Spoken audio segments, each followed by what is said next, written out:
Muy buenas tardes, bienvenidas, bienvenidos a esta sesión de nuestra mesa redonda Voces y Democracia. El día de hoy tenemos un temazo. Vamos a hablar de la relación entre democracia y arquitectura. ¿Cuál puede ser la relación de democracia y arquitectura? ¿Por qué estamos hablando en la Escuela Judicial, en el Tribunal Electoral del Poder Judicial de la Federación de Arquitectura? Voy a plantear algunas preguntas como para ir haciendo un preámbulo, ¿no? ¿Qué tan importante es, por ejemplo, la infraestructura, el transporte, los parques, los espacios públicos, el paisaje urbano, el mercado inmobiliario para la convivencia democrática? ¿Qué tan importante es este llamado derecho a la ciudad? Bueno, no porque yo sea politóloga, pero me van a disculpar esta referencia. Aristóteles decía que la ciencia política era la ciencia arquitectónica. Vean qué interesante, porque él decía que determina cuáles son las ciencias necesarias en las ciudades. Es cosa muy amable hacer el bien a una sola persona, pero vean que él decía que era más bello y más divino hacer el bien a los pueblos y a las ciudades, ¿no? Entonces, para los antiguos, las ciudades era el único lugar donde podían los seres humanos desarrollar su potencial, ¿no? Entonces, alcanzar ese bien supremo llamado felicidad. Pero ¿cómo podemos vivir felices en una polis, en una ciudad, ¿no? La polis donde hacían la política, ¿no? De ahí viene la palabra política, de la palabra ciudad. En una ciudad con tráfico, con tanta desigualdad, donde comprar una vivienda es un sueño irrealizable, donde está llena de baches y contaminada. Parece entonces, ¿no?, que tiene una enorme relación la arquitectura con la democracia. Entonces, pues por ello es que invitamos esta tarde a las invitadas y el invitado que nos acompañan esta tarde. Nos acompaña la abogada Carla Luisa Escofié Duarte. Muchas gracias, bienvenida. Gracias por estar aquí con nosotros esta tarde. Nos acompaña la arquitecta Mariana Yasmín Morales Arrieta. Bienvenida. Y el arquitecto Armando Carranco Hernández. Antes de darles el uso de la voz a nuestros ponentes, permítanme hacer lectura de su síntesis curricular. La abogada Carla Luisa Escofié Duarte es abogada por la Universidad Autónoma de Yucatán y maestra en Derechos Humanos y Democratización por la Universidad Externado de Colombia. Ha participado en diversos litigios estratégicos con diversas organizaciones. Sus principales áreas de trabajo son derecho a la vivienda y derecho a la no discriminación. Actualmente es directora del Centro de Derechos Humanos de la Universidad Libre de Derecho de Monterrey y columnista en Animal Político. También es una gran tuitera y pues siempre está hablando de temas de derechos humanos y la vivienda. La arquitecta Mariana Yasmín Morales Arrieta es arquitecta con diploma al mérito por la Facultad de Arquitectura de la Universidad Nacional Autónoma de México y actualmente se encuentra cursando la maestría en arquitectura en el campo arquitectura, ciudad y territorio en la misma institución. Entonces, qué conveniente que justo la arquitecta, ¿verdad?, esté estudiando su maestría en el tema de la ciudad. Ha laborado en los talleres Colectivo DF, Planeación Holística Interior, 12 Estudio, en proyecto arquitectónico, ejecutivo, ilustración, así como contenido editorial y web. Es co-coordinadora y co-asesora de la participación de la UNAM en la Bienal Panamericana de Quito y catedrática de las asignaturas Sistemas Ambientales, Historia de la Arquitectura y Taller de Proyectos. Finalmente, el arquitecto Armando Carranco Hernández es arquitecto y profesor en la Facultad de Arquitectura de la Universidad Nacional Autónoma de México, impartiendo talleres y en la especialización en arquitectura de interiores. Ha escrito artículos en revistas y ha participado en conferencias sobre temas de sustentabilidad, patrimonio y espacio público en diversos foros y universidades. Fue coordinador de cursos de actualización y diplomados de la División de Educación Continua y Actualización Docente de la Facultad de Arquitectura de la UNAM y coordinador de seminarios y diplomados. Actualmente es socio director de Planeación Holística Interior SADCP, empresa especializada en proyectos y construcción. Pues muchísimas gracias a los tres por estar esta tarde con nosotros aquí en la Escuela Judicial. ¿Cuál es la dinámica de esta mesa? Cada uno tiene hasta 10 minutos para platicarnos acerca de su visión en torno a la democracia y la arquitectura. En un segundo momento vamos a abrir una ronda de preguntas y respuestas para quienes nos están acompañando a través del canal de YouTube del Tribunal Electoral, del Poder Judicial de la Federación, así como de las redes sociales de la Escuela Judicial Electoral. Y al final vamos a hacer una ronda de reflexiones hasta por 5 minutos. Entonces, pues sin más preámbulo, cederíamos en primer lugar el uso de la voz al arquitecto Armando Carranco Hernández. Muchas gracias a todos, buenas tardes. De verdad estoy muy emocionado y muy agradecido por la invitación. Cuando me invitaron a hablar sobre democracia y arquitectura, pues dije, esto es como demasiado amplio, no demasiado grande, pero también es algo que hemos reflexionado tanto en las aulas donde imparto clases, en varios de los diplomados que coordino. Entonces, no es un tema ni una reflexión nueva para mí. Y creo que en ese sentido hay muchos puntos que quiero abordar porque en realidad es un tema multifactorial. Es algo que lo podemos abordar desde muchísimos puntos de vista. Ahorita estoy conectado desde la ciudad de Puebla, vine con un grupo de arquitectos de Viena, de Austria, a mostrarles un poco de nuestra cultura y decidimos venir aquí. Y cuando les comenté que me tenía que conectar a esta mesa redonda, me dijeron, ¿y cuál es el tema? Les dije, democracia y arquitectura. Y una de las arquitectas me vio así como, ¿y cuál es la relación? ¿No? Y bueno, yo pensaría que en Europa, en un país como Austria, lo tendrían muy claro. Y bueno, es que en realidad nadie lo tenemos tan claro.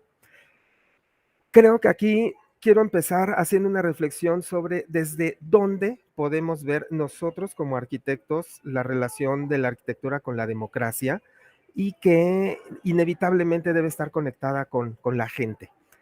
La primera es, hace un momento Alejandra mencionaba, por ejemplo, en el espacio público. Cierto, es probablemente como la más evidente. Hay un espacio público, un espacio que pertenece a todos y que no necesariamente es el vacío que hay entre construcciones, que desgraciadamente la modernidad ha generado eso. O sea, yo construyo aquí, yo construyo acá y eso que quedó en medio decimos que es espacio público y termina siendo espacio de nadie, ¿no? O espacio que le faltan una serie de cosas que ahorita voy a tratar de profundizar. Esa es una primera instancia al espacio público, pero también lo podríamos ver la democracia, por ejemplo, desde el diseño de los arquitectos, desde la manera en cómo terriblemente hemos materializado jerarquías sociales, procesos de discriminación, de segregación, de separación muy clara.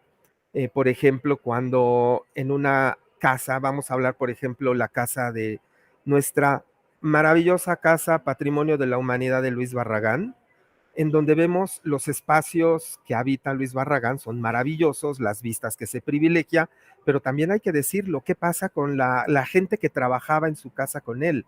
Con quienes él convivía y además se llevaba muy bien, su cocinera, por ejemplo, ¿no? Pero la cocina no tiene vista al jardín. La cocina deliberadamente, la vista ha sido bloqueada, como diciendo, tú no puedes ver ese jardín, yo sí, pero tú no porque tú tienes que estar en la cocina.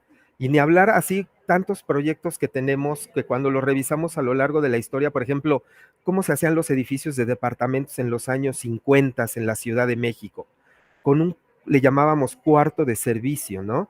Que era una habitación, una recámara muy pequeña, con un mini closet, un mini baño, un espacio, si acaso una ventana, a veces ni ventana, y en las azoteas de los edificios estaban colocadas estas habitaciones, en donde generalmente venían mujeres jóvenes procedentes de pueblos originarios de Oaxaca, de Guerrero, para trabajar con la familia, y dormían allá arriba, ¿no? En la azotea, separadas, con unas condiciones de espacio, de uso, etcétera, muy diferentes a la familia que estaba abajo.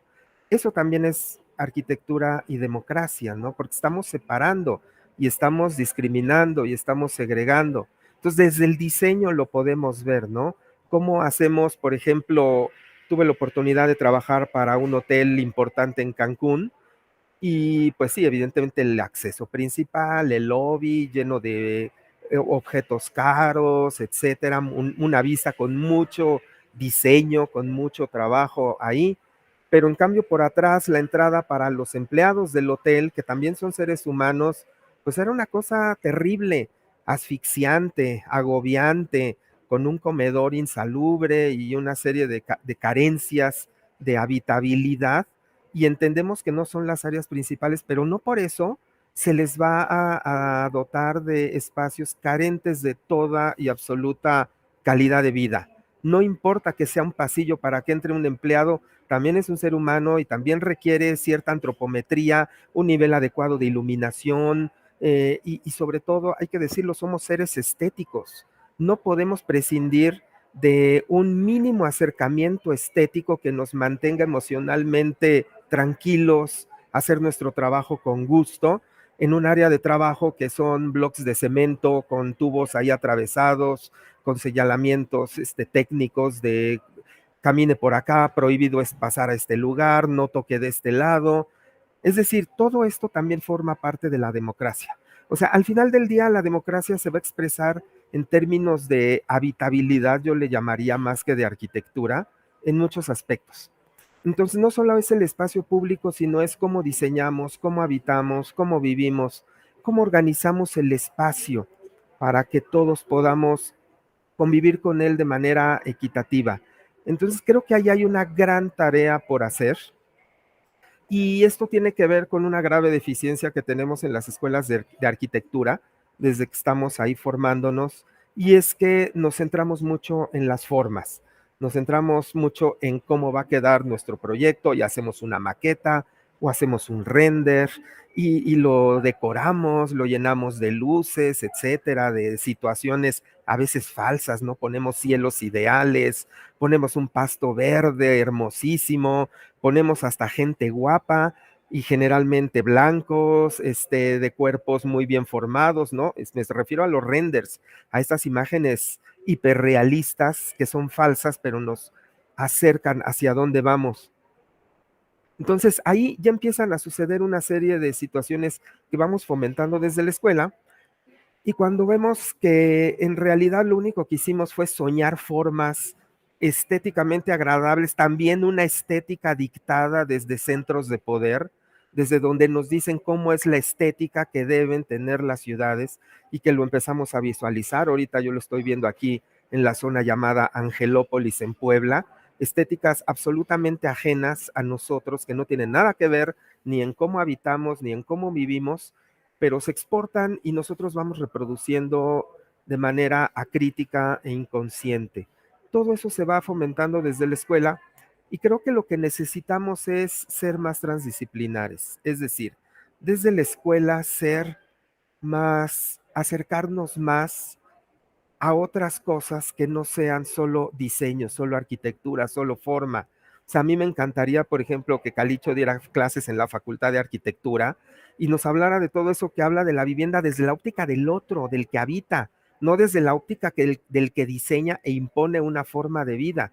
Me encantaría tener más clases con psicólogos, con antropólogos, con filósofos, ni se diga, o sea, con otras áreas que normalmente no tenemos, y que creo que ahí hay más riqueza, ¿sí? Ahí podemos tener como un poquito más de pistas hacia dónde movernos. Y las formas que vamos a diseñar al final del día serán solo una forma resultante de algo que más bien es una posibilidad de habitar. O sea, deberíamos diseñar posibilidades de habitar en lugar de diseñar formas estéticas. Yo fui jurado de un premio nacional de arquitectura, y pues lo que veíamos para calificar las obras eran fotos, y generalmente fotos sin gente. Eso también es aberrante. Los arquitectos hacemos fotos de nuestros edificios, pero quitamos a la gente. O sea, como que la gente estorba, cuando en realidad las personas son lo más importante, es el centro del diseño. Estamos diseñando para personas, no estamos diseñando para ganar premios o para salir en revistas. Entonces, creo que lo que debemos mostrar ahí es la forma de habitar, el modo de habitar que estamos proponiendo, y deben estar las personas. Si sacamos las personas, pues entonces es como si queremos ver un partido de fútbol, pero sacamos a los jugadores. Entonces, ¿qué estamos viendo? Pues no estamos viendo nada. Lo mismo sucede con la arquitectura. O sea, no podemos nosotros diseñar, prescindir de la gente en las fotos o poner gente falsa en los renders, centrarnos en formas y al final del día no entendemos cómo estamos habitando como seres humanos, partiendo de que los seres humanos primordialmente, esencialmente habitamos. Esa es nuestra cualidad más profunda, digámoslo así. Y bueno, yo aquí lo quiero dejar y continuamos después de escuchar aquí a mis compañeras. Muchísimas gracias, profesor Carranco. De verdad, ha sido muy interesante esto que nos acaba de compartir, cómo la arquitectura puede discriminar, puede segregar. Eh, Quiero destacar que la arquitectura podría cambiar, ¿no? Si se enfocara justo en las personas que son las que habitan. Y creo que también lo importante es esta visión transdisciplinaria, interdisciplinaria, ¿no? Que justo es la intención de este seminario, de esta mesa, que podamos justo hablar desde ciertas diferentes perspectivas sobre algo que vivimos todos los días, ¿no? Habitar una casa, una oficina, etcétera. Muchas gracias de verdad, maestro Carranco, por tan interesante reflexión. Vamos a escuchar ahora a la profesora Yasmín Mariana, a la arquitecta Yasmín Mariana. Bienvenida y te escuchamos.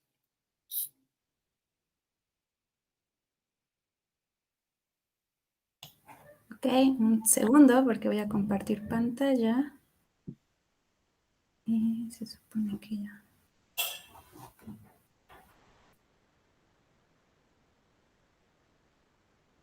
Ok. Bien, muchas gracias Alejandra, Sinue, al tribunal por invitarnos. También estoy como súper emocionada y nerviosa porque me pasó, creo que ahí coincido con mi maestro, porque Armando fue mi maestro durante la carrera y también estuve trabajando en su despacho, ahí coincidimos. Entonces, creo que esta primera reflexión se parece muchísimo cuando lo escuché cómo inició. Dije, ay, me leyó la mente, yo le leí la mente. Y bueno, pues estamos aquí y obviamente dijimos, por algo sí queremos participar, ¿no? Pero justo me pasó que días después me puse a reflexionar, pues, ¿qué podría yo aportar con una formación en un área de conocimiento que atraviesa artes, humanidades, las físico-matemáticas, ¿no? Titubeé, volví a reflexionar, porque en realidad no es algo como que fuera en la universidad que te hablaran tanto de política o en este caso también hablar de democracia. A veces uno tiene que idealizar los límites de las propias disciplinas en las cuales nos formamos y no vemos justo que nos permea algo más. Y bueno, eso me llevó de alguna manera a acercarme, a buscar entre libros y entre mis memorias que había leído acerca del tema durante la carrera y justo recordé este libro que se llama Arquitectura y Política de Josep María Montaner y Zaida Mushi, que son arquitectos españoles y los cuales se han dedicado justo a la investigación de la mano de la academia y de las instituciones públicas de su país.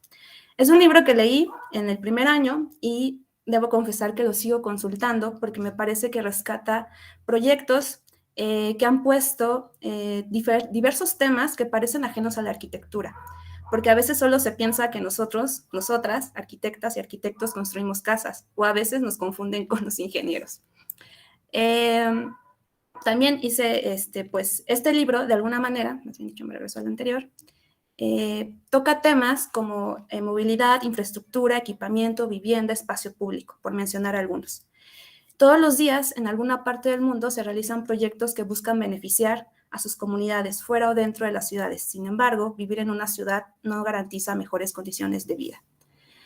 Seguí buscando libros que hablaran sobre el tema y podría hacer una lista de estos, como los que vemos en la pantalla. Porque en efecto, la arquitectura no es un ente aislado, va de la mano con otras disciplinas y esta comúnmente se le atribuye con la que puede materializar todas aquellas ideas, propuestas que a veces se le ocurren a los políticos en plena campaña electoral, olvidando que existe un presupuesto,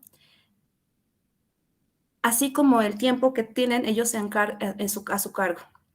Y eso también nos explica justo por qué a veces nos encontramos con baches que tardan más de 3 administraciones en ser tapadas, ¿no? Bueno, pero tampoco se trata de señalar lo malo, lo que no se ha trabajado, sino de situarnos en la realidad de un país que constantemente se ha visto mermado por seres que piensan en sus beneficios y no en la población para la cual trabajan y quien los eligieron. Aquí quiero destacar, justo en la imagen que vemos, son 4 proyectos que realiza la Secretaría de Desarrollo Urbano, de Desarrollo Agrario, Territorial y Urbano, mejor conocida como SEDATU. Quizás en este momento es muy riesgoso hablar de estos proyectos mientras están proyectando y mientras están construyendo, y mientras nosotros estamos justo frente a la pantalla. Tal vez deberíamos esperar que la historia misma y la sociedad los juzgue en su momento. No obstante, quiero recurrir a una cita de un texto que se titula ¿Qué es lo contemporáneo?, escrito en el 2008 por Giorgio Agamben, y lo voy a leer tal cual. La contemporaneidad es, entonces, una singular relación con el propio tiempo, que adhiere en él y a la vez toma distancia. Más precisamente es aquella relación con el tiempo que adhiere a él a través de un desfasaje y anacronismo. Aquellos que coinciden demasiado plenamente con la época, que encajan en cada punto perfectamente con ella. No solo son contemporáneos porque justamente por ello no logran verla, no pueden tener fija la mirada sobre ella. Es decir, si bien la historia y la sociedad será quien juzgue el impacto de estos proyectos en los próximos años, no se puede negar que se ha entendido plenamente las necesidades de una sociedad que ha sido olvidada por diversas administraciones, donde se concentran solo en hacer su magna obra sin entender el peso de su tiempo. Si bien se asocian con lo contemporáneo, no son obras que tengan una trascendencia más allá de su inauguración, porque se olvidó que afuera hay todo un país que tiene que ser atendido, una sociedad que necesita una mejor calidad de vida. Y por eso creo que SEDATU en muchos de sus proyectos ha cumplido con la fórmula de arquitectura más democracia, porque esta última no solo elegir a sus gobernantes, es el poder incidir dentro de los procesos de un proyecto, que les va a modificar su entorno, su calidad de vida, brindarles la voz y las herramientas, cuando algo no es acorde a sus necesidades. Aunque queda la pregunta, ¿la arquitectura puede producir espacios para que se desarrolle la democracia? ¿O la arquitectura se puede producir a partir de la democracia? Si bien considero que esto es positivo, no todo es miel sobre hojuelas. Lo contemporáneo implica no dejarse llevar por la sombra de su tiempo. Es reconocer y saber qué hacer con esas sombras. Y a veces la democracia pareciera una palabra tan arraigada a la actual administración, y por otro lado tan olvidada y llena de sombras. Quizás el caso más reciente y que ha sido comentado por diversos grupos es el proyecto de la escultura Tlali del artista Pedro Reyes, la cual pretendía ser colocada en el lugar que ocupaba el monumento a Cristóbal Colón, como parte de la reivindicación de los pueblos originarios en Paseo de la Reforma. La respuesta no se hizo esperar, inicialmente por quién era él, quién era el que realizaba la escultura. Segundo, por no haber una consulta, ya que dicha escultura se iba a colocar en uno de los espacios públicos más importantes del país. ¿Será acaso que el espacio público no es tan público? Entonces, ¿a quién le pertenece? Tercero, si es una escultura que busca representar a los pueblos originarios, ¿los están representando? Y por último, si la escultura era sobre una mujer, ¿por qué no pensar en mujeres artistas que pudieran participar en la realización de dicha escultura?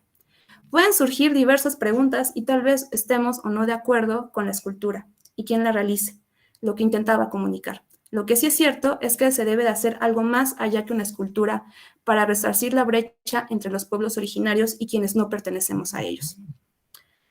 Esto es un trabajo mucho más profundo que no solo compete a un gobierno, sino a nosotros mismos por reconocer la diversidad de personas que integran nuestro país. ¿La democracia es solo para los ciudadanos de un país? ¿Qué nos hace ser merecedores de ser sujetos de democracia? El puente vehicular periférico Cuemanco en la alcaldía de Xochimilco nos habla de una falta de interés por preservar nuestros recursos naturales, por no escuchar a los pueblos originarios y por centrarnos solo en una política de movilidad que beneficia el uso del automóvil y que no incentiva el uso del transporte público, algo muy común en la periferia de la ciudad. La zona oriente es una de las más desconectadas y que en un viaje hacia cualquier punto de la ciudad puede implicar hasta más de 2 horas. Con lo anterior, no quiero decir que no hemos avanzado, porque sí lo hemos hecho, quizás no al ritmo que esperamos ni en proporción del número de personas que habitamos este país, y que muchas de ellas no se han visto beneficiadas ni aunque nuestra Constitución exprese en sus artículos los derechos a los cuales somos merecedores por el simple hecho de nacer en México. La democracia, por lo tanto, no debería ser solo para unos cuantos, vivimos en un sistema complejo donde todas las voces deben ser y merecen ser tomadas en cuenta. Si no logramos un equilibrio entre la participación ciudadana, las políticas públicas y el territorio donde habitamos, es posible que nos enfrentemos en las próximas décadas a ciudades insostenibles. Gracias. Al contrario, arquitecta, muchísimas gracias por compartirnos esta tan importante reflexión y que impacta, ¿no? Con esta proyección de imágenes que, como tú bien dijiste, nos hace plantearnos diferentes preguntas, ¿no? Quiero destacar la del espacio público, que tiene que ver con lo que decía el profesor Carranco, de el espacio público simplemente es aquel espacio que no es privado, ¿no? ¿Quién determina qué es lo público? Y también esta imposición de la estética, ¿no? Tenemos derecho a opinar sobre las esculturas que están en las vías públicas. ¿Y por qué no una mujer, no? Para representar los pueblos originarios. Me encantó esa pregunta que haces en torno a esta escultura. Muchas gracias, de verdad, arquitecta. Vamos a escuchar ahora a la abogada Carla.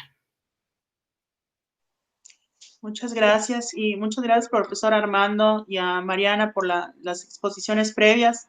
Creo que justamente los puntos que han abordado nos ayudan a entender justamente cuáles son los dilemas que tiene la arquitectura para ser más democrática, para ser más participativa, para realmente representar a quienes van a ser los y las usuarias de los espacios, los monumentos, las calles, etcétera, etcétera, las ciudades. Desde lo que yo puedo ofrecer a esta conversación, pues es un análisis más desde el derecho, de la función del derecho, pero no desde una perspectiva ajena a la arquitectura. Más bien, yo quisiera abordar cómo la arquitectura y el derecho han sido cómplices tanto de las desigualdades que se han generado en nuestras ciudades y la imposibilidad de una participación democrática completa, así como también un espacio en el cual se puede coincidir para soluciones y transformaciones hacia una democracia pues más directa, más participativa, más incluyente. Esto partiendo también de un punto que creo que hay que tocar, no solo entender la democracia desde las promesas y esperanzas que nos genera, también desde las grandes críticas que hay que hacerle al sistema, desde los grandes obstáculos que presenta hoy día, sobre todo con la cada vez más consensuada crisis de representación, así como de los consensos que apuntan a que la democracia no la podemos entender únicamente con ir a votar. Por supuesto que es una parte muy importante, pero la democracia realmente es un ejercicio diario que incluso desde sus orígenes, bien mencionaba ¿cómo se llama? La profesora Alejandra en la introducción, que la democracia desde la antigua Grecia pues tenía unas características que buscaban precisamente pues la participación de las personas, pero justamente era una participación constante, ¿no? Entonces hay que abordarla desde sus virtudes y desde sus defectos, porque creo que también la democracia ha tenido una relación muy directa con las ciudades. Entonces quisiera mostrar cómo, de manera muy breve, exponer cómo yo creo que funciona estos dos bailes que se dan, por un lado democracia con ciudad y por otro lado arquitectura con derecho. Yo creo cada vez más que las ciudades son el derecho tallado en piedra. Las ciudades son normas que determinan quién ocupa qué espacio. No es coincidente que conforme empezaron a producirse las primeras ciudades en la historia de la humanidad, se empezaron a hacer cada vez más complejos los sistemas jurídicos. Cada vez había más normas, cada vez había más problemas o más retos que se tenían que conciliar, incluso, por ejemplo, desde aspectos como la sexualidad, ¿no? Hay bastantes elementos para creer que en los primeros asentamientos humanos permanentes también se generaron las primeras normas de carácter sexual, por ejemplo. Pero también cuando vemos los vestigios de las primeras ciudades, vemos que también estaban las primeras normas para determinar qué papel iba a ocupar la mujer frente al hombre, y muy probablemente la desigualdad entre hombres y mujeres surgió en gran medida con la aparición de las ciudades y las normas que en ellas empezaban a regir. Esto se da porque se controla el comportamiento humano, entre otros elementos, con los espacios, ¿no? El decir quién ocupa qué espacio. Hay una necesidad primigenia del ser humano que es el ocupar tiempo y espacio. Ningún ser humano puede, digamos, dejar de ejercer esa necesidad y al mismo tiempo no por eso está en sí misma satisfecha, ¿no? Esto quiere decir que al momento en que surge el poder, que surge el Estado como institución, que surge el derecho como este engramaje de normas complejo que hoy entendemos, y al partir de que surgen las ciudades se empieza a delimitar los espacios que tenemos, las funciones, las actividades y las expectativas. Entonces, a mí me parece que no es que el derecho necesariamente haya planteado las desigualdades, sino que el derecho ha servido a la arquitectura, ha servido al desarrollo de las ciudades y al ejercicio del poder para, digamos, consagrar cuáles son las cosas que no están permitidas para ciertos sectores y sí permitidas para otros. Actualmente yo me encuentro radicando en una ciudad bastante compleja que es el área metropolitana de Monterrey. Y vemos justamente cómo, a pesar de que es una gran unidad en todos estos 7 municipios que conforman esta área metropolitana, al mismo tiempo se viven realidades totalmente distintas. Se tiene uno de los municipios más ricos de América Latina y al mismo tiempo zonas de extrema pobreza, como pueden ser los asentamientos informales precarios que se encuentran en la periferia y sobre el río Santa Catarina. Lo que vemos acá es justamente los problemas que hay en las ciudades. La división rural-urbano cada vez se ha desmoronado más y lo que estamos viendo es que esas desigualdades que por mucho tiempo manteníamos separadas para que una no se enterase de la existencia de la otra, hoy se enfrentan cara a cara en nuestras ciudades y en nuestra realidad y que esta tendencia es inevitable. ¿Cómo ha funcionado, por ejemplo, la arquitectura para servirse del derecho en estas dinámicas? Vemos que el derecho no es accidental, el derecho nunca es, digamos, neutral, sino que siempre está en un contexto, siempre está producido por un grupo específico que tiene la posibilidad de generar las normas. Y cuando vemos las normas en materia de urbanismo y de vivienda, vemos que quienes ejecutan y quienes tienen, digamos, el poder de voto son principalmente abogados y politólogos, pero quienes formulan los idearios de cómo debe ser, por ejemplo, la norma que determina los parámetros para construcción de vivienda social, o por ejemplo, las normas que determinan, digamos, el trazo de nuestras ciudades, o los usos de suelo, son principalmente diseñadas por imaginarios de arquitectos y urbanistas, que son consultados por agentes legislativos y que luego, confiando en esa autoridad que tienen, pues generan estas leyes que hoy vemos en muchas ocasiones como algo neutral, como algo natural. Y esto vemos como justamente en el campo de la arquitectura las visiones, digamos, hegemónicas, muy occidentales, muy patriarcales de lo que puede ser, por ejemplo, la vivienda, genera imaginarios sobre lo que es digno y lo que es indigno. Y al determinar el contenido de una u otra concepción, lo que hace también es establecer una serie de prioridades que termina reproduciéndose en nuestro habitar. Pongo un ejemplo, el hecho de que hasta hoy día la ley de vivienda en México determina que para que una vivienda sea digna, tiene que al menos tener 2 habitaciones, un baño y algunas cuantas características más. Es decir, excluye como lo digno cualquier tipo de vivienda que no cumpla con esas características. Y al mismo tiempo también excluye otras composiciones de familia. Por ejemplo, ¿qué pasa con las parejas solteras? ¿Qué pasa con las personas que viven solas? ¿Qué pasa con las familias que viven en un mismo espacio? Entonces, no se vuelve digno únicamente por la conformación de la familia. Vemos cómo estos idearios de la arquitectura terminan nutriendo el derecho y terminan, pues, especificando en nuestra realidad lo que se considera digno, lo que se considera indigno. También creo que es muy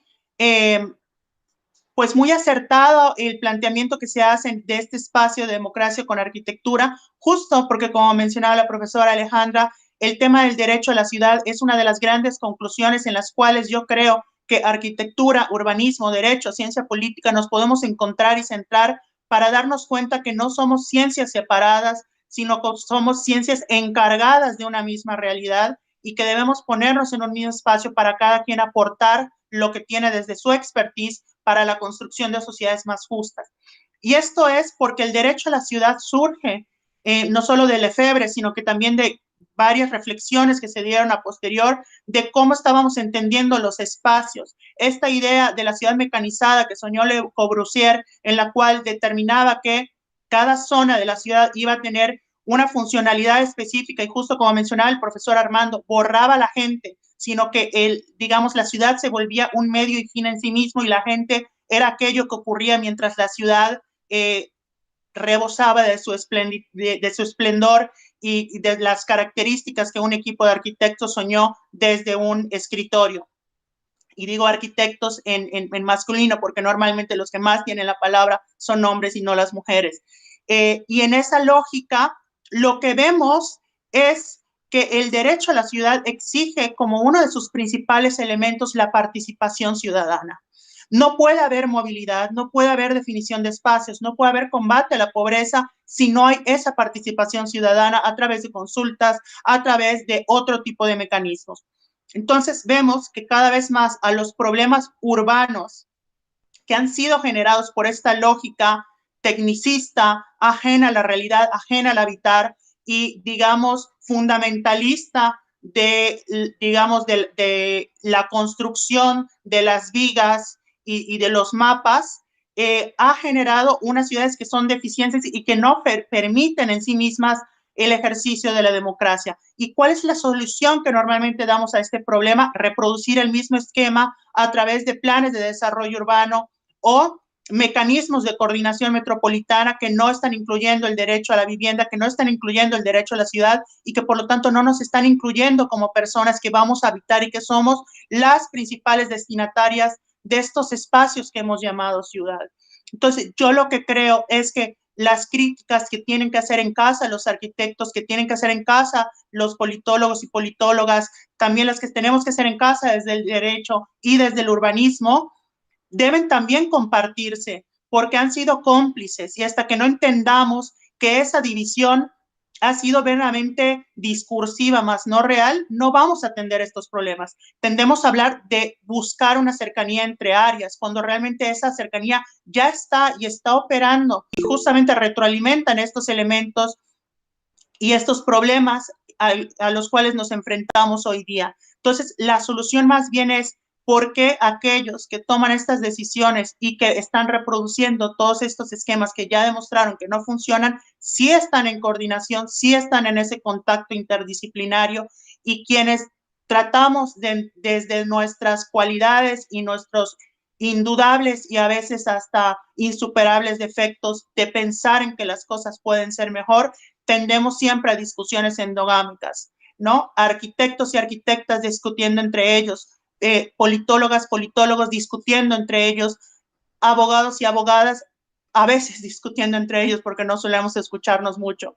Pero creo que este tipo de espacios puede ser un puente muy interesante. Y yo creo que uno de los principales, digamos, de las metas o de las formas en las que podemos soñar un cambio, sobre todo para quienes estamos en contacto con la academia, es pensar cómo hacer que mi alumnado de derecho se interese por la arquitectura, cómo hacer que mi alumnado de urbanismo se interese por la ciencia política, y etc., etc. Y cierro con un ejemplo que yo siempre les doy a mi alumnado, que es, si ustedes leen el artículo 4 de la Constitución, solo van a encontrar que todas las familias tienen derecho a una vivienda digna y decorosa, entre comillas, con estos cambios que siempre se han propuesto que diga vivienda adecuada. Leer el artículo 4 no va a servir de nada para resolver un caso real. Si queremos saber, por ejemplo, si las normas mexicanas que determinan el uso de materiales para reglas de operación en los programas de adquisición de vivienda por subsidios de la CONAVI violan el derecho a la no discriminación y el derecho a la educación cultural de los pueblos indígenas, no nos va a servir leer el artículo 4. Tenemos que entender cuál es la función de la vivienda vernácula, tenemos que entender cómo es la forma de habitar no occidental, tenemos que entender cuáles son los derechos de los pueblos indígenas, las vivencias y, digamos, todas las reflexiones que hay acerca de esta exclusión que han tenido los pueblos originarios. Porque el artículo no nos basta, necesitamos antropología, sociología, arquitectura para poder entender estos debates. Si queremos entender, por ejemplo, cómo hacerme, sí, el tema de incluir o no controles a los precios de arrendamientos en una ciudad violaría o no el derecho a la vivienda, no podemos encontrar la respuesta en el artículo 4 únicamente, sino que lo tenemos que nutrir de economía, de política pública, de urbanismo, entre otras áreas. Entonces, yo creo que hablar de derechos desde el derecho es también hablar de arquitectura desde el derecho, desde el urbanismo, desde el derecho, etc. Entonces, celebro mucho este espacio, creo que es muy valiente, y lo digo con esa palabra, el haber pensado que desde la arquitectura hay que hablar de democracia, porque creo que justo lo que nos ha faltado es pensar la democracia desde todas las formas del vivir, del habitar y del aprender. Entonces, muchísimas gracias por esta invitación y espacio.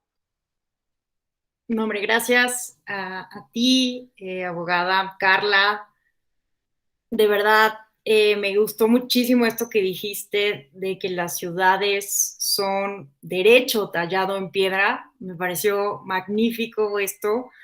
Pensé inmediatamente, ¿no? En las murallas, ¿no? De Roma, que justo ponían, ¿no? En las paredes las leyes, ¿no? Las leyes como los límites, las murallas como el límite de la ciudad. Entonces, magnífica, la verdad, analogía. La verdad es que ha sido muy, muy exhaustivo lo que nos han dicho, muy preciso a la vez, ¿no? De cuáles son estos dilemas, cuál es la conversación que deberíamos de empezar a tener y, y justo empezar a abrir la conversación no solo entre diferentes disciplinas, como ahorita estamos diferentes especialistas, sino también con quienes estamos viviendo todos los días problemas de la vivienda, ¿no? Desde la perspectiva de quienes habitan los espacios. Entonces, de verdad, muchas gracias a los tres por estas intervenciones.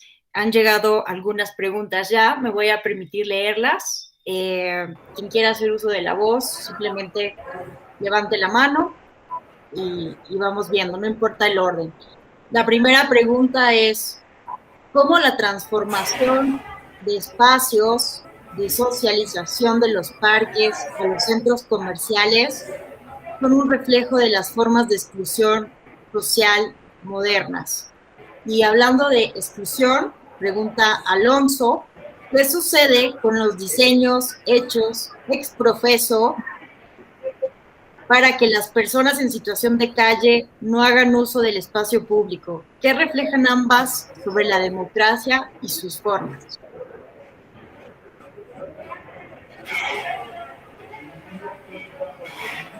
No sé quién quiera aquí hacer dar alguna respuesta, algún comentario.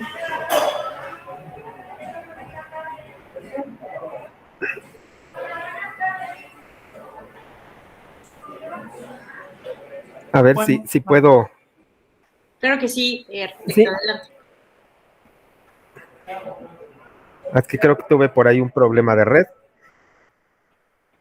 Sí, bueno, creo que ese tema de las personas en situación de calle, también hay que entenderlo que ellos decidieron vivir así y decidieron estar ahí. A veces nos cuesta mucho trabajo entenderlo, ¿no? Y además yo siempre he pensado que un indicador muy claro de un buen espacio público que tiene gran calidad de habitabilidad es cuando se llena de personas en situación de calle. Ellos de una manera increíble logran encontrar los mejores parques, los mejores portales, los mejores rincones que permiten vivir, dormir, comer, hacer todas las funciones de la ciudad y de la vivienda, pero en un espacio aparentemente que no es de nadie.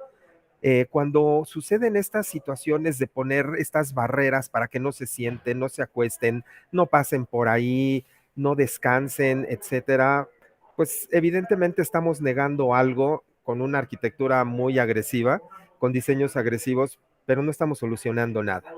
O sea, el tema de la situación de calle también es un tema sistémico muy profundo, muy difícil de abordar, y estas situaciones no abonan en nada. Entonces creo que desde mi punto de vista son absolutamente discriminatorias, son agresivas y son agresivas para todos, no solo para ellos, para todos los habitantes. Entonces, definitivamente no es correcto, creo yo. Muchas gracias, arquitecto. No sé si Mariana o Calicho quieran complementar o agregar algo? Pues considero similar a Armando. En este caso sí es algo multifactorial en el sentido de que pudieron decidir o no estar ahí, ¿no? Porque no sabemos al final sus vidas, elecciones y también esta parte de la familia, qué tanto estuvo, ¿no?, en esos procesos. Lo que sí considero es que a veces tendemos justo a negar. O sea, negar en el sentido de que pues, los vemos ahí y a veces no podemos responder de la forma a veces que quisiéramos como seres humanos, ¿no? Porque sentimos empatía. Desde la arquitectura pasa probablemente exactamente lo mismo en el sentido de querer buscar soluciones ya sea en el espacio público, y el espacio público no solamente los jardines, sino también qué sucede fuera de mi casa. Entonces, cuando uno a veces sale y se encuentra con una persona que no tiene pues una vivienda, pero está afuera, sentada todo el tiempo, a veces tendemos a negar las cosas, ¿no? O darnos la vuelta y no ayudar. Y con la arquitectura pasa eso, cuando se recurren justo a espacios donde de repente ponen una serie de puntas, terminan en una serie de puntas que terminan justo en eso, en punta. Ya no te puedes ni sentar, ni siquiera uno, sino cualquier persona ya no puede utilizar ese espacio, ¿no? Entonces creo que sí hay que ser un poco más sensibles en ese aspecto de tratar de entender a todos los que ocupamos justo el espacio público. Entonces sí es un proceso creo que bastante duro el que enfrentan las personas que no tienen hogar y que de alguna manera buscamos resarcir ciertas cosas con programas públicos porque sí los existen, pero también en ese aspecto no puedes obligar a las personas a entrar a esos programas ni a querer que sean ayudados, ¿no? Entonces, creo que es algo muy complejo de entender, pero sí con la arquitectura, pues, no sé si resuelva cosas, porque creo que no resuelve cosas, pero sí tampoco utilizarla de una manera que pueda afectar a los demás, ¿no?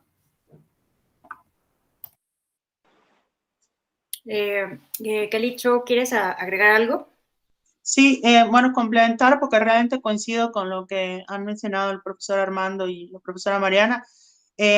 Realmente yo creo que es eso, o sea, que también demuestra este síndrome, podríamos llamarlo el síndrome del coleccionista de cómics, de esto de compras un cómic, digamos que es el primero en tal cosa y después no lo quieres abrir, no lo quieres leer. Eso estamos haciendo con las ciudades, ¿no? Que es un poquito lo que decía el profesor Armando, de sacar a la gente de las ciudades. Construyes edificios, espacios y luego no quieres que la gente esté allá, pones esta arquitectura hostil para sacarla, entonces es un sinsentido. Entonces, ¿para qué construimos las ciudades si no nos podemos sentar en esos espacios, si no nos podemos acostar? Y particularmente con el tema de la población que habita en las calles, me parece que es clarísimo que es un efecto discriminatorio porque de entrada discrimina y estigmatiza a las personas habitantes de la calle por no poder ejercer su derecho a la vivienda adecuada. Es decir, al no tener una propiedad o al no tener un lugar donde habitar, ¿no? Una vivienda, una casa como tal, se les estigmatiza poniéndoles incluso una carga, digamos, mayor de penalización, ya sea por vía penal o administrativa, de cómo se va para excluirlos de espacios, ¿no? Hay sentencias muy interesantes, por ejemplo, recientemente la Corte Constitucional de Colombia emitió una sentencia en la cual declaraba inconstitucional una norma de Bogotá que prohibía hacer necesidades fisiológicas en la calle, porque decía que su aplicación se estaba dando para las personas habitantes de la calle y que por lo tanto se les estaba castigando por no tener una vivienda y por lo tanto por no tener acceso a un baño donde poder cumplir con esta necesidad. También hay sentencias muy interesantes en Canadá y en Estados Unidos sobre arquitectura hostil y sobre medidas, por ejemplo, de prohibición de dormir en parques durante las noches, que obviamente, aunque parecieran neutrales, tienen como destinatario final a la población que habita en las calles. Entonces, yo creo que justamente vemos cómo la arquitectura, a través de la arquitectura hostil, valga la redundancia, y el derecho a partir de estas normas que criminalizan a las personas habitantes de la calle, lo que hacen es este efecto de sacarles de los espacios más públicos de nuestras ciudades, de los lugares céntricos, sobre todo, de aquellos que se consideran privilegio para aquellos que sí podemos ejercer ese derecho a la vivienda. ¿Qué efectos tiene esto en la democracia? Pues que al sacarles de esos espacios también se les saca del debate público, de los procesos sociales en los que tomamos decisiones y se les saca de la sociedad. Se crea una parasociedad en la cual no pueden participar en esa toma de decisiones, no son vistos, ni escuchados, ni considerados por las personas que sí tenemos esa capacidad de participación. Entonces vemos nuevamente cómo esa relación con la democracia se da a través tanto de la arquitectura hostil como de las normas que criminalizan a este sector. Muchísimas gracias a los tres, a las tres por la respuesta. Me hacen pensar varias cosas, ¿no? Hace poco iba con Sinue, mi pareja, por Santa Fe, y por, ¿cómo se llama? Bueno, por Santa Fe, Lomas Verdes y todos estos lugares que son arquitecturas para andar completamente en coche, ¿no? Entonces pensábamos, no nos gustaría muchísimo vivir aquí porque no puedes caminar la ciudad, no puedes vivir la ciudad. ¿Dónde queda la tiendita de la esquina, ¿no? La señora que va vendiendo el queso directamente, ¿no? Entonces, son estas ciudades hechas como para que la gente no esté afuera, ¿no? Para que no habite las ciudades. También me hicieron pensar los tres en los migrantes, ¿no? No tienen un espacio donde habitar, están muchos sin posibilidad de tener un albergue, una cama, una vivienda. Entonces, creo que como lo dijo Mariana, no debemos de negarlo o voltearnos para otro lado, ¿no? Creo que esta mesa, justo como lo dijo también Calicho, es un puente justo para iniciar esta conversación tan importante para la vida de la sociedad y de la democracia. Tenemos otra pregunta más, me voy a permitir leerles. Desde su opinión, ¿cómo sería una ciudad digna y una vivienda digna? ¿Y cómo recuperar los espacios públicos cuando vivimos en ciudades llenas de plazas comerciales?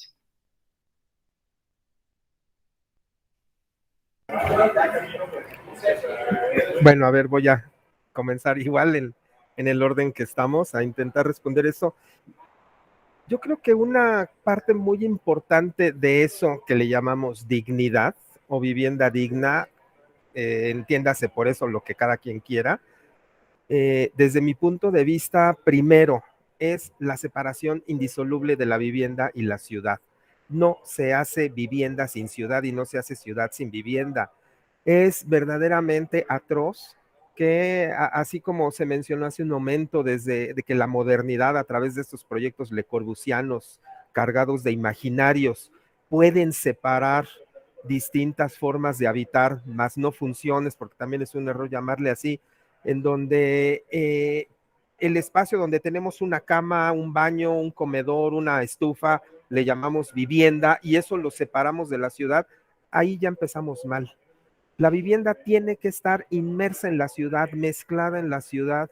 No, o sea, yo veo cómo hacen concursos en las escuelas de arquitectura. Vamos a hacer un concurso experimental sobre vivienda. O sea, no se puede. Es como decir, vamos a hacer un concurso sobre riñones, ¿no? Y lo sacamos y lo vemos como algo aislado. No, el riñón no existe si no tiene todo el sistema completo. Lo mismo sucede con la vivienda. El primer grave problema que tenemos es cuando a la vivienda se le separa, se le segrega, de la calidad que sea y de la capacidad socioeconómica, no importa si es de superlujo o no importa si es de esta mal llamada vivienda social, si se le segrega de la ciudad empieza a generarse problemas. En ambos casos se automargina, se encierra en bardas con una sola entrada, con casetas de vigilancia, etcétera, y en otros casos absolutamente aspiracionistas, ahí sí cabe la palabra, se encierran en una barda para meter adentro algunas áreas verdes o hasta una alberquita, alguna cosa, y aislarse de la ciudad. O sea, a la ciudad le regalo una barda y hacia adentro pongo palmeras muy bonitas o algún pavimento estéticamente atractivo, etcétera. Entonces creo que ahí el primer problema es que necesitamos regresar la vivienda a la ciudad, necesitamos consolidar la ciudad, necesitamos esa calidad que hubo alguna vez en la Ciudad de México y en muchas ciudades, en donde la planta baja activa, llena de comercios, que generaban un comercio local, una dinámica económica, y arriba vivía la gente, patios comunitarios en donde se dan estas relaciones interpersonales. Primero la primera unidad, que es la familia, la segunda unidad los vecinos, la tercera unidad los que habitan un conjunto con los que habitan el de al lado, y así vamos creciendo en escala, ¿no? Tal como lo planteaba Peter y Alison Smithson, por ejemplo. Entonces, creo que por ahí podríamos empezar. Y en ese momento dejaríamos de ver este tema como vivienda, como algo aislado, como algo que fuera un tema de diseño o fuera cuántos metros cuadrados, no es lo más importante, y volver a darle la calidad de vida al ciudadano a partir de estar en su ciudad, de poder caminar y llegar a la escuela, llegar al trabajo, comprar lo básico, tener un espacio donde desarrollarse, un café donde platicar, donde generar convivencia humana y no separación, segregación, y sobre todo pues estos centros de consumo de la hiperindividualización que de los cuales ya tenemos y que nos obligan a más cosas con las mismas marcas, con una misma forma de vivir. Entonces necesitamos romper ese aislamiento de la vivienda para meterla de nuevo a la ciudad y volver a generar dinámicas urbanas. Muchísimas gracias, arquitecto. No sé si Yasmín, Calicho quieran comentar algo. Sí, tal vez me lleva como justo a una escala más pequeña y una escala a la cual reconocemos y que convivimos con la nuestra. A veces se nos olvida justo la diversidad de personas que estamos en una ciudad o en una comunidad. O sea, no solamente somos hombres y mujeres, o con la identidad que nos identifiquemos, con la orientación también que nos plazca, sino que somos muy diversos y en esa diversidad a veces pareciera que no la reconocemos y justo aquí me hace clic con lo que dijo Calicho en algún momento. La vivienda, pues no solamente es pensar para una pareja de 2 personas y que van a tener 2 hijos. Hay personas que viven solas y así son felices. Hay familias que son extensas. Muchos se dice que las familias mexicanas, pues pensamos en extenso porque vivimos con la abuelita, la tía, la prima, y se vuelven un planta baja, primer piso, segundo piso y el tercer piso porque el hijo se va a casar y va a tener familia, ¿no? Y no necesariamente es así. Pensar también justo en que fuera de las ciudades pasan otras cosas, como la arquitectura que se le conoce como vernácula y que plantea otras cosas, ¿no? Que pareciera que es ajena, pero en realidad no lo es.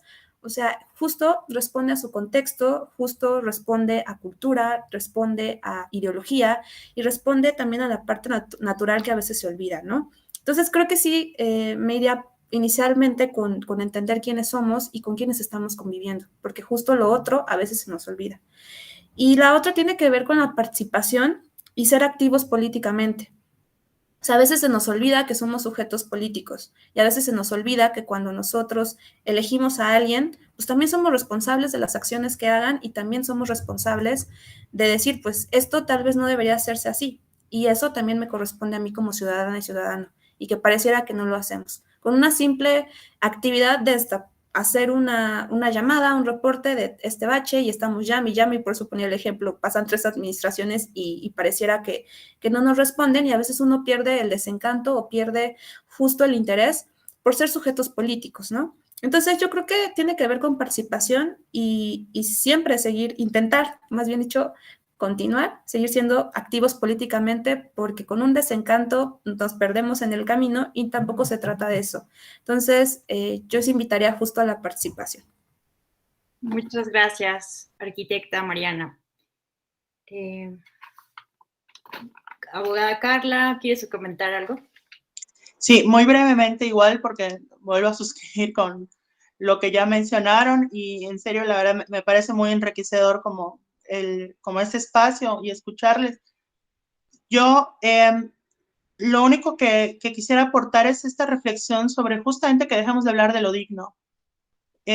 Porque uno de los problemas de la política de vivienda y también me parece que de la política urbana ha sido que seguimos pensando en términos de dignidad, más allá de los debates filosóficos y la dignidad es la base de los derechos humanos, etcétera, etcétera, pero hablar de lo digno implica que reflexionemos sobre cuál es la dignidad que debe tener una persona, ¿no? En abstracto. Y por lo tanto hacer una lista de los parámetros con los que tiene que vivir una persona. Y esto, aunque nunca lo formuló con esas palabras, suena mucho al modulor de Le Corbusier, ¿no? Suena mucho esta idea de la máquina de habitar, que es esta máquina prediseñada, justo lo que el profesor Armando mencionaba, de esta casa Coca-Cola que se prediseña a granel para que todo el mundo consuma lo mismo y por lo tanto, como decía Mariana, tenga las mismas dinámicas, las mismas expectativas de vida. Cuando realmente tenemos que hablar de adecuado, porque cuando hablamos de vivienda adecuada o de ciudades adecuadas, nos obliga a preguntarnos adecuada para quién y para qué. Y nos obliga a voltear a ver quién está habitando, cómo está habitando, qué sería lo adecuado para una vivienda para Alejandra, con sus dinámicas como politóloga, como ciudadana, que hace tal actividad, no hace tal actividad. Entonces tiene que ser una vivienda adecuada para ella, no va a ser la misma que para el profesor Armando o para la profesora Mariana, ¿no? Porque no habitamos igual, tenemos la misma necesidad de habitar, tenemos el mismo derecho a habitar, tenemos las mismas posibilidades para habitar en lo individual y en lo colectivo. Parto del hecho de que no existe lo colectivo sin lo individual, pero es una individualidad que también reconoce lo colectivo. Y desde esta lógica creo que hay que pensar en adecuación, porque al adecuar te involucras con la otra persona y te das cuenta que el proceso no es tuyo. Aunque tú seas la arquitecta, aunque tú seas la diputada, la abogada, la politóloga, que puede tomar una decisión, que puede aportar técnicamente, no es proceso tuyo. Hay alguien más que va a habitar. En algún momento te tocará a ti y tú serás esa actora, ese actor al cual hay que adecuar ese habitar. Entonces yo creo que empezando por eso, porque vemos que muchas normas y muchas lógicas también del gremio de arquitectura se rigen por esa idea, ¿no? De vamos a diseñar en abstracto, ¿no? Lo vemos con esto que mencionaba el profesor Armando, de los concursos, pero también al momento de hacer estos, digamos, desarrollos habitacionales en abstracto. Ahora está la idea de vamos a construir nuevas ciudades en abstracto y que luego soltemos a las personas como si fueran hormigas en una granja de estas de pecera. Entonces, creo que ese cambio de chip no es menor, también es un cambio de prioridades, es un cambio de perspectiva y sobre todo de las preguntas que nos tenemos que hacer cada quien desde su área.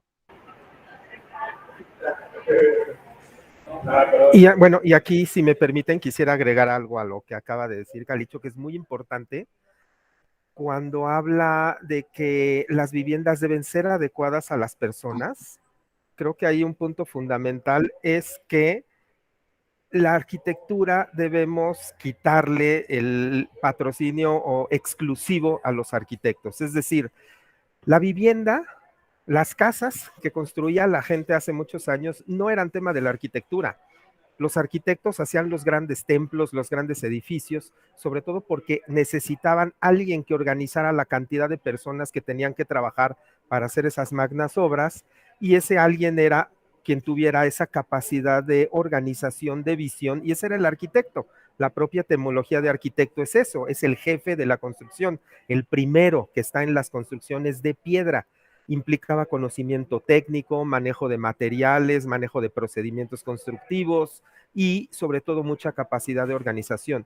Pero las casas de la gente, de todas las culturas, de todos los tiempos, de todos los pueblos, las hacía la gente. La vivienda siempre había sido un tema cultural, un tema que surge desde la propia humanidad, es decir, lo que tengo a la mano, si ahí hay arena, hago vivienda de arena, vivienda de tierra, de adobe o de lo que haya. Donde haya piedra se hará de piedra y donde hay madera se hace de madera y donde hay hielo y nieve se hace con hielo y nieve.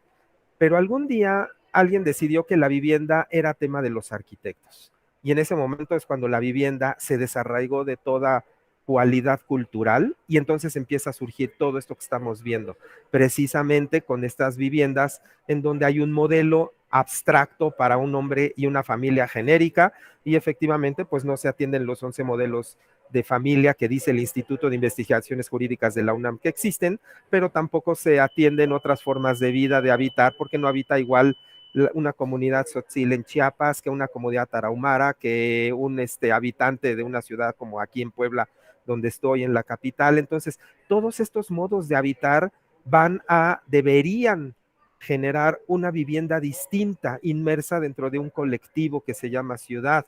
Pero lo que hacemos es prototipos estéticamente, entre comillas, agradables, tratamos de resolver el problema de la vivienda como algo aritmético, nos faltan 3 millones de viviendas, pues hagamos 3 millones de viviendas, y si se puede más rápido, mejor. Time is money, y además para temas políticos, pues mejor.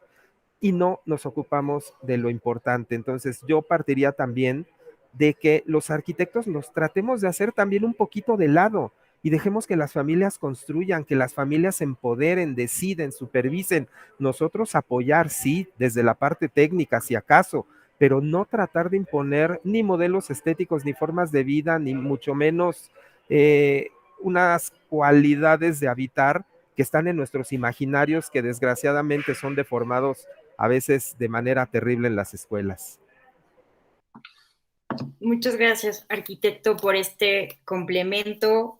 Me hacen pensar de verdad lo que acaban de decir los tres, pues genera muchas ideas, ¿no? No nos va a alcanzar esta conversación, pero creo que es una buena oportunidad para empezar a generar nuevas ramas de esta conversación, de invitarles después y seguir esto que decía Calicho, el arquitecto Carranco, en torno a la idea de dignidad. ¿Dignidad para quién, no?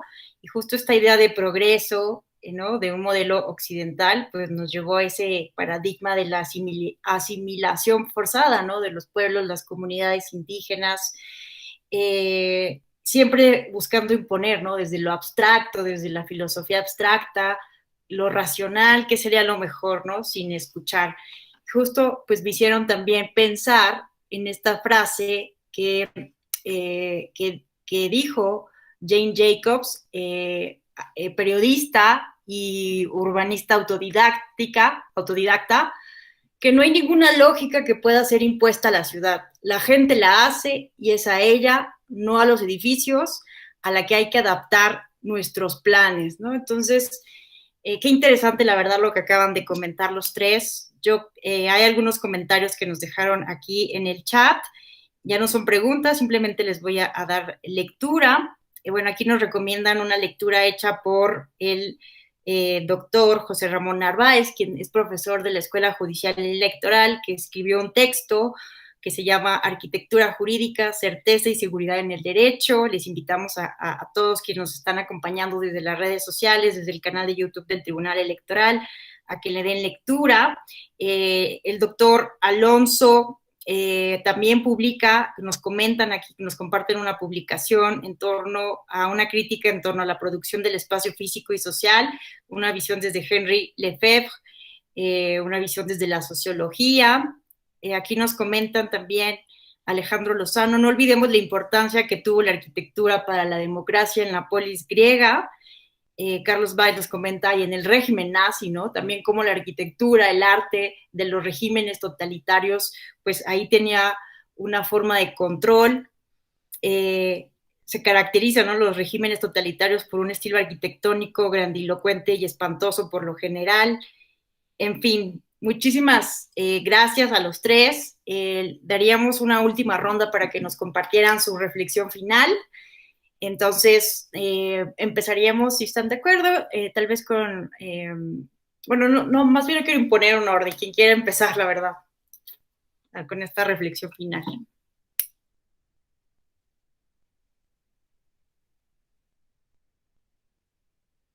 ¿Quién se anima?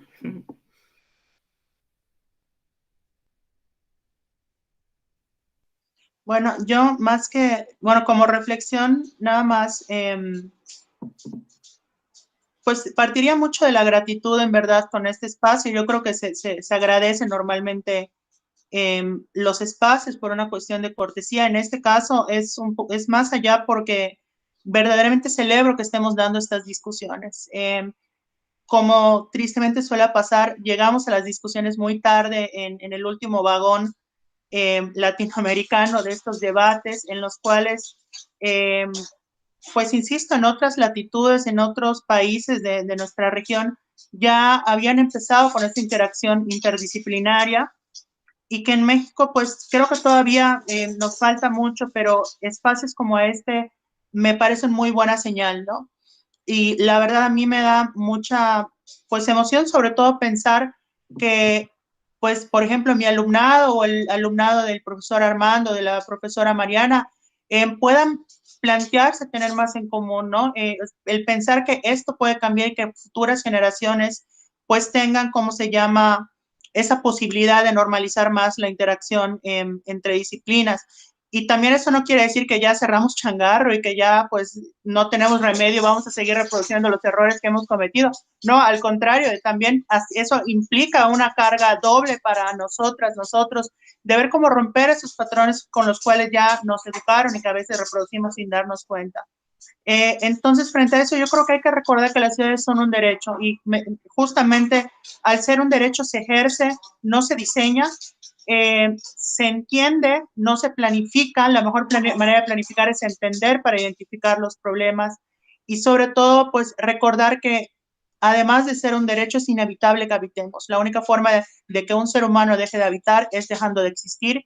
Entonces, allá vemos lo vital y lo necesario que es para la vida el tema de garantizar ciudades democráticas. Muchas gracias a todas y todos. Muchas gracias a ti, abogada. No sé, Yasmín. Sí, justo, abre el micrófono. Pues igual, muchas gracias por invitarnos.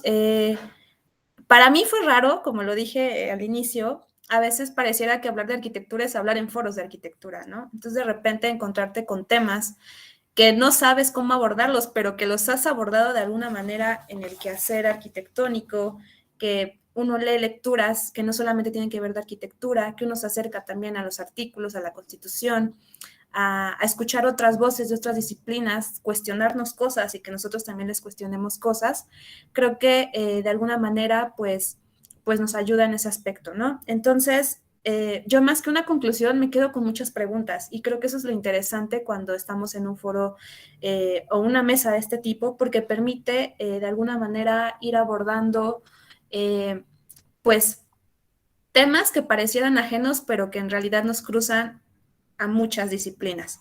O sea, no solamente hablar de democracia es hablar justo de política o de un licenciado en Derecho o de un politólogo o de un sociólogo, sino pues estamos hablando nosotros aquí, ¿no? Que al final también somos, como dijimos, sujetos políticos y que pareciera que a veces se nos olvida. Entonces, yo me quedo más justo con muchas preguntas, muchas reflexiones, no como conclusiones, sino que se sigan abriendo espacios pues de este tipo para poder entablar más conversaciones, pero también entablarnos más cuestionamientos. Muchas gracias, Mariana. Arquitecto, lo escuchamos. Parece que se congeló su imagen.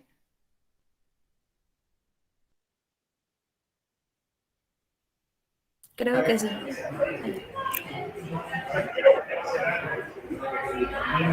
Aquí estoy. Gracias. Bueno, yo solamente quisiera agregar que rapidísimo dos comentarios sobre lo que se dijo hace un momento. Me pareció muy interesante el tema de la estatua de Colón, que ahorita está en boca de todos. Y ahí quisiera agregar que habría que partir que el primer acto democrático, antes de todo lo que se dijo, es que esa escultura ya tenía sus días contados. Durante varios años la han intentado tirar y yo estoy seguro que no pasaba de este año. Entonces, hay muchas que están diciendo que a ese personaje hay que quitarlo de ahí. Y eso ya sucedió en muchos sitios. La última fue apenas en Medellín, hace poco. Tumbaron la estatua de Colón porque la gente dijo, no queremos a ese señor ahí, por muchas razones de los símbolos que representa. Entonces, creo que ahí era el primer acto. Lo que hizo el gobierno fue como quitarla para evitar el acto de violento de ver cómo caía, pero ya iba a caer, eso era inevitable. Después viene ahora qué hacer con ese símbolo, ¿no? Con ese signo urbano que está ahí, y pues sí, es una oportunidad maravillosa para plantear un ejercicio democrático desde muchos puntos de vista, y no otra imposición, pues ahora que una mujer, que un escultor, que una escultura, que si es indígena, que si la cultura representa, no, creo que es el momento adecuado y darnos ese tiempo. O sea, no tenemos que ubicar algo ahí ya ahorita y ya así se acaba el tiempo. No, ¿por qué no nos damos el tiempo de pensar qué hacer ahí y plantearlo realmente como un ejercicio democrático? Y otro ejercicio democrático rápidamente sería, por ejemplo, Mariana presentó algunos proyectos de la SEDATU que a mí en lo general me parecen buenos, no los conozco, no los he habitado, no los he recorrido, pero me parece que hay dos cosas terribles ahí. Una, otra vez, fotos sin gente, en un alto porcentaje de lo que se presenta. Y dos, que prácticamente todos han sido sin concurso. Creo que otra vez era una gran oportunidad para abrir a concurso todos estos proyectos y no ejercerlos desde alguien decidió, lo haces tú, lo hace el otro, etcétera. Entonces se nos van pasando todas estas oportunidades. Debemos acostumbrarnos al ejercicio democrático del concurso de arquitectura, del concurso de ideas, y que la gente también sea partícipe de ese concurso emitiendo su voto, por ejemplo, ¿no? La oportunidad de que quienes participen con ideas puedan explicarlas a la población y la población retroalimentar. Pero seguimos, repito, desde nuestro ejercicio de que la arquitectura ha secuestrado todo aquello que sea construcción, y no debe ser así porque finalmente todos estamos involucrados. Y bueno, pues como ya dijeron aquí mis compañeras, a quienes agradezco mucho y de verdad me siento súper honrado de haber compartido espacio y tiempo con ustedes, necesitamos más de estos espacios multidisciplinarios, transdisciplinarios, abordarlo desde diversas ópticas y para diversos públicos. Entonces, muchas gracias por la iniciativa, por la invitación y feliz de seguir participando. Muchas gracias, arquitecto. Gracias también, arquitecta Mariana, abogada Carla. De verdad es que fue una charla realmente enriquecedora. Escucharles a los tres, de verdad, fue muy enriquecedor para quienes estamos generalmente no metidos en los temas electorales. Creo que podemos, como lo acaba de decir el arquitecto Carranco, como lo dijo Mariana en torno a la participación y Calicho respecto a las consultas públicas, es un gran momento, es una oportunidad histórica para vincular estos procesos democráticos con la arquitectura, que no sea una imposición más la estética, los espacios, sino que participemos todas y todos justo del destino de nuestras ciudades, ¿no? Entonces, de verdad, muchas gracias. A nombre de los magistrados, de las magistradas del Tribunal Electoral, del Poder Judicial de la Federación, de la directora Gabriela Rubalcaba de la Escuela Judicial Electoral, muchas gracias por participar con nosotros en este foro. Les vamos a invitar, esperemos que acepten de nuevo la invitación como muy amablemente lo hicieron ahora. De verdad es que me puso muy contenta y estoy muy feliz de verdad por esta conversación. Como dice Calicho, uno generalmente da las gracias por cortesía, pero de verdad creo que fue muy valiosa la conversación que tuvimos el día de hoy. Esperamos, ¿no?, que sigamos con estos encuentros y que siga la conversación pública de manera vital. Me gustaría cerrar con otra frase, perdónenme, de Jane Jacobs, porque me parece fundamental. Las ciudades tienen la capacidad de proporcionar algo para todo el mundo solo porque y solo cuando se crean para todo el mundo. Pues muchísimas gracias y pues nos vemos en otra ocasión. Muchas gracias.